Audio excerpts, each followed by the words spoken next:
morning, and welcome to Tuesdays with the Pilgrim. Today we continue journeying on our pilgrimage with Chapter 31, Part 1, at Manson's house in the town of Vanity. By this time they had drawn to within sight of the town of Vanity, where the Vanity Fair is held. When they saw that they were so near the town, they discussed with one another how they should best pass through. Some said one thing, and some said another. At last Greatheart said, "I am sure you understand that I have often conducted pilgrims through this town. I have come to know a man there. We can be guests at the home of Manson, originally from Cyprus. He is an old disciple, and I am sure we can lodge there with him. If you think it is a good idea, let's stop there." "I agree," said Honest. "I agree," said Christiana. "I agree," said Feeble Mind. And so did the rest of them. Now by the time they had gotten to the town, it was evening. However, since Greatheart knew the way to Nason's house, they were able to go straight to it. When they got to the door, Greatheart knocked and called Nason aside. Recognizing his voice, Nason opened the door immediately and invited them all to come right in. Then Nason, their host, asked, "How far have you come today?" "From the house of Gaius, our friend," they replied. "I tell you, you have come a good distance. I'll bet you are very tired. Please sit down." Turning to them, Greatheart said, "Yes, relax, my friend welcomes you." So they all sat down. "I do welcome you," said Nason, "and whatever you want, please just ask for it, and we will do what we can to get it for you. Our greatest need for a while has been for lodging and for good fellowship," replied Mr. Honest, "and I hope we have found both." "As for lodging, you can see what I have," responded Nason, "but as for good fellowship, that will be known only after we spend some time together." "Well," asked Greatheart, "would you please show the pilgrims their rooms?" "I certainly will," he answered. After he showed them to their rooms, Nason brought them to his lovely dining room, where they could fellowship and eat together until it was time to retire for the evening. Chapter 31, Part 2. Mr. Nason's Friends. After they had settled in and were feeling invigorated following their journey, Mr. Honest asked the landlord if there were any good people in the town. "We have some," answered Nason, "but there are only a few when compared with the number of those who are wicked." "But is there a possibility that we might see some of them?" asked Mr. Honest. "For the sight of good folk are to those going on a pilgrimage, like the sight of the moon and the stars to those sailing on the open seas." Then Nason stamped his foot on the floor, and his daughter Grace came in. He said to her, "Grace, my dear, please go tell Mr. Contrite and Mr. Holy Man, Mr. Love Saint, Mr. Dare Not Lie, and Mr. Penitent that I have some friends at my house who would like to see them this evening." So Grace went to invite them, and before long she had returned with all of them. After greeting one another, they all sat down together at the table. "My neighbors," said Mr. Nason, "as you can see, I have some guests in my house. They are pilgrims who have traveled quite a distance, and who are on their way to Mount Zion." Then he pointed to Christiana and asked, "Gentlemen, whom do you think she might be?" "This is Christiana, the wife of Christian, that well-known pilgrim who, along with his brother Faithful, was so shamefully treated in our town." They were amazed at this and said, "We had no idea that we would see Christiana when Grace invited us to come. This is a wonderful surprise." They proceeded to ask her how she was doing, and if these young men were her husband's sons. When she told them that they were, they said to them, "May the King whom you love and serve make you as your father, and bring you where he now is in peace." Then Mr. Honest asked Mr. Contrite what condition their town was presently in. "To be sure," answered Mr. Contrite, "our town is very busy during fair time. It is difficult to keep our hearts and spirits in good health when we are surrounded by so much distraction. Those who live in a place like this, as we do, need to make sure they remain careful and alert every moment of the day." "How are your neighbors?" asked Mr. Honest. "Are they quiet and peaceful?" "They are much more moderate now than they used to be," answered Mr. Contrite. You know how Christian and faithful were abused in our town, but I would say that lately they are more tolerant. I believe that the blood of faithful has brought heavy conviction upon them, even up to this day. For after they burned him, they have been ashamed to burn any others.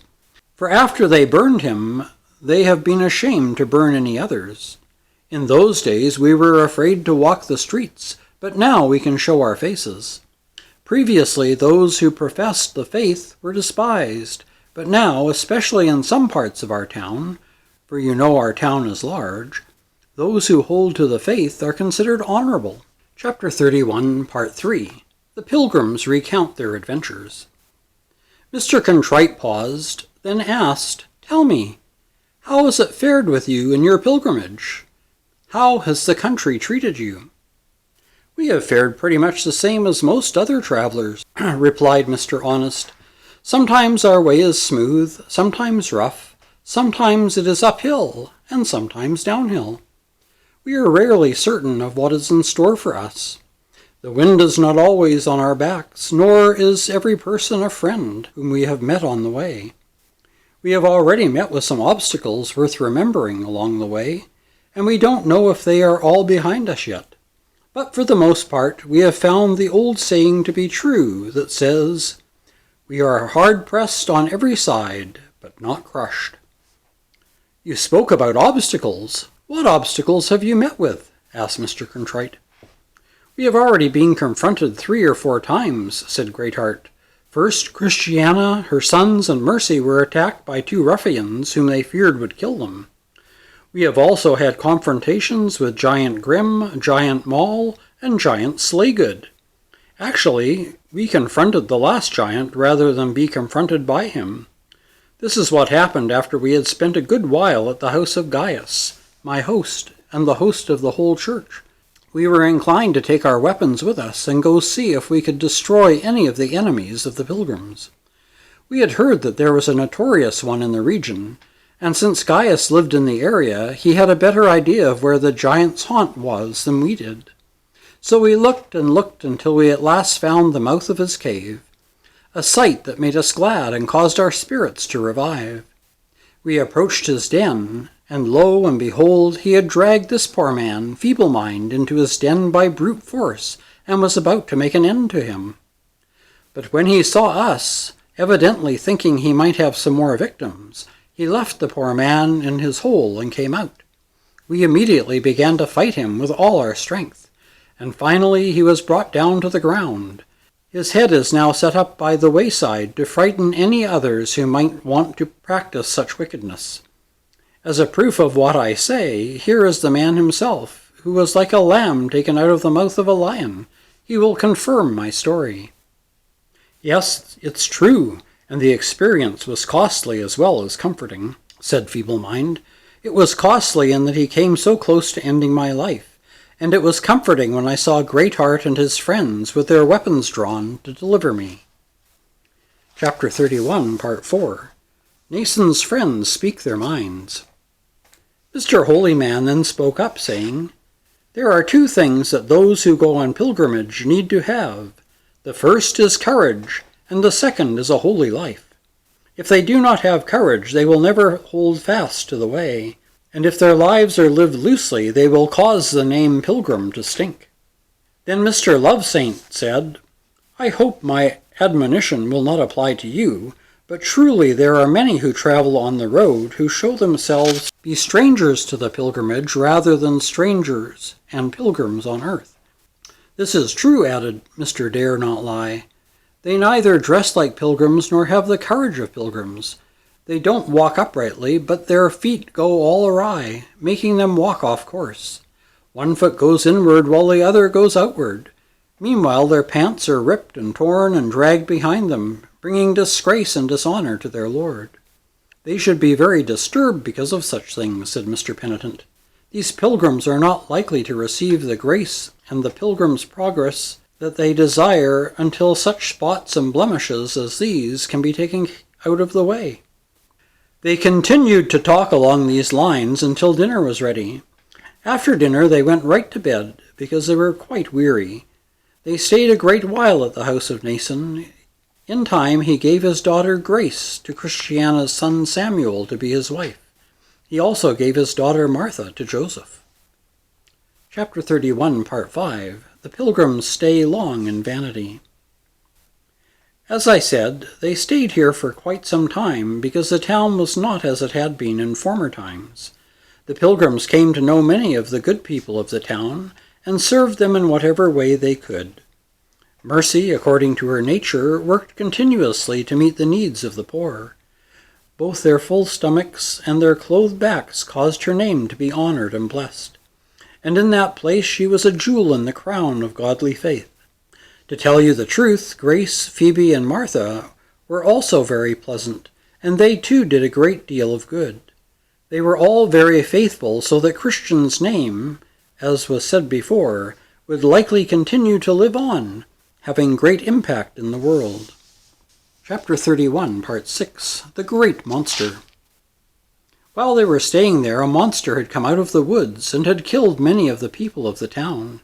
It had also carried off their children and had trained them to sidetrack other children, leading them into his clutches. No one in town dared so much as to show his face to the monster, and everyone fled when they heard the sound of him coming. The monster was like no other beast on the face of the earth. Its body was like a dragon's, and it had 7 heads and 7 horns. It especially wreaked havoc among the children, and yet it was governed by a woman. This monster set certain conditions before men, and the men who loved their lives more than their souls accepted these conditions and came under the monster's power. Now Greatheart and those who had come to visit Nason's house entered into a covenant with one another to go and engage this beast, so that, if possible, they might deliver the people of this town from the paws and mouth of this devouring serpent. Greatheart, Mr. Contrite, Mr. Holy Man, Mr. Dare Not Lie, and Mr. Penitent picked up their weapons and went down to meet him. The monster at first was wild and unrestrained. He looked down upon these enemies with great disdain. But they so wearied him, being rugged fighting men, that they made him retreat, and they came home to Nason's house once again.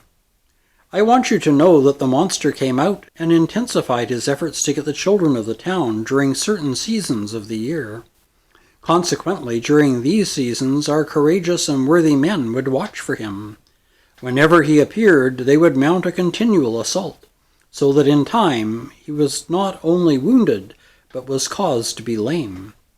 He has not been able to wreak havoc on the townspeople's children, as he had done formerly, and it is sincerely believed by some that this beast will die from his wounds. Because of this, Greatheart and his friends were highly esteemed in the town, and even among those still attached to the tastes and pleasures of the world, there were many who had great admiration and respect for them. Because of this, the Pilgrims did not suffer much in the town. It is true that there were some of the baser sort who could see no farther than the end of their noses, and who had no more understanding than dumb animals. These had no respect for them, and took no notice of their courage and adventures. And that's the end of Chapter 31. Next week we'll pick up with Chapter 32, Part 1. They resume their journey. So until then, take care, stay safe, and God bless.